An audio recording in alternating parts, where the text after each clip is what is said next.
Description. L'unité centrale habitacle est située derrière la planche de bord côté gauche. Ce calculateur regroupe une grande partie des boîtiers électroniques dont le décodeur de l'antidémarrage. Selon l'équipement des véhicules, 4 modèles d'unités centrales habitacle peuvent être montés.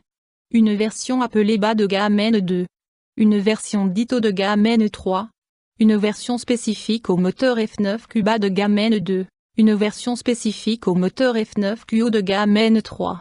Remarque. L'unité centrale habitacle haut de gamme peut être montée en lieu et place de l'unité centrale habitacle bas de gamme. De pause. Remarque.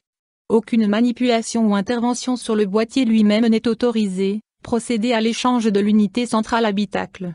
Avant de la déposer, il est conseillé de relever la configuration de l'unité centrale habitacle.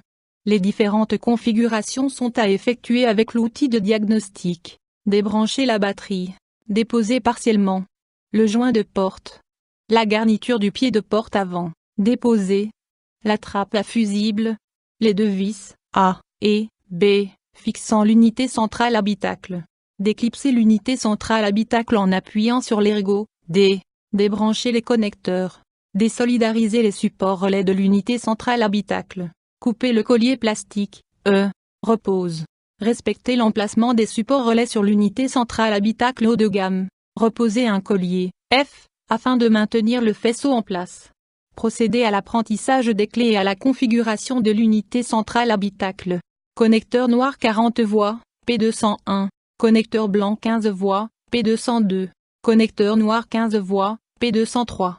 Configuration de l'unité centrale habitacle. Les configurations possibles de l'unité centrale habitacle sont: configuration du boîtier interconnexion. À l'aide d'un outil de diagnostic, Contact Me, entrer en dialogue avec le véhicule et effectuer le test du réseau multiplexé. Sélectionner et valider le menu boîtier interconnexion. Dans le menu mode commande, valider la ligne configuration. Choisir la commande CF718, type unité centrale habitacle. Le message: attention, la première étape de la procédure consiste en un effacement des configurations de l'unité centrale habitacle.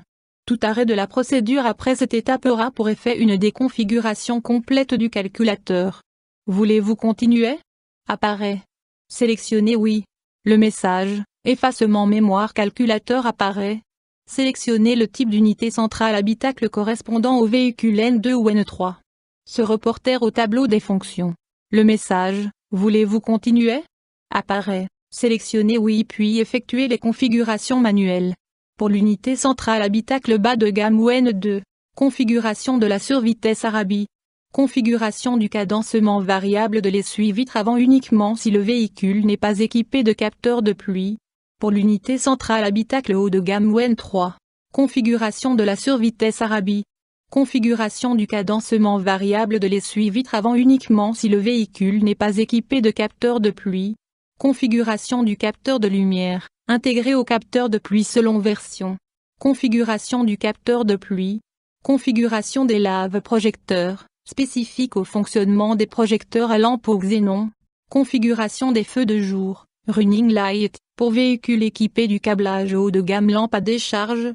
Configuration du lève-vitre passager impulsionnel. Lors d'une modification d'option, sélectionnez la ligne à modifier puis validez inversé. La configuration souhaitée se modifie. Sélectionnez configuration puis validez. Le message: les configurations sont-elles correctes? Apparaît. Sélectionnez oui. Contrôlez à l'aide des écrans de lecture de configuration que les configurations se soient bien effectuées. Particularité. Plafonnier. Le plafonnier est commandé à l'ouverture d'une porte et reste alimenté pendant 15 secondes après fermeture.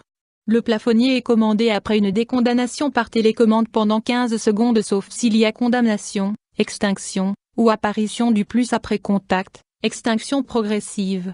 Si une porte reste ouverte, le plafonnier est commandé pendant 15 minutes. Essuyage / lavage. L'essuyage peut être cadencé en fonction de la manette ou du capteur de pluie. Lorsque l'essuyage avant fonctionne, ou en mode automatique, capteur de pluie, le passage de la marche arrière provoque le fonctionnement de l'essuie-vitre arrière. Lorsque la vitesse véhicule diminue, la vitesse de commande d'essuyage est diminuée. Elle revient au réglage initial à la mise en mouvement. Le lave-phare fonctionne par la manette lorsque les feux de route ou de croisement sont alimentés. Lève-vitre. La commande de la vitre conducteur est maintenue en mode non impulsionnel après coupure du contact jusqu'à l'ouverture de la porte conducteur. Les lève-vitres ne fonctionnent en mode impulsionnel que moteur tournant. L'avertisseur sonore est intégré au tableau de bord pour les fonctions. Bruitage des clignotants. Oubli d'éclairage. Confirmation de l'activation de l'allumage automatique des feux. Confirmation de l'activation de la condamnation automatique en roulant. Sur vitesse Arabi.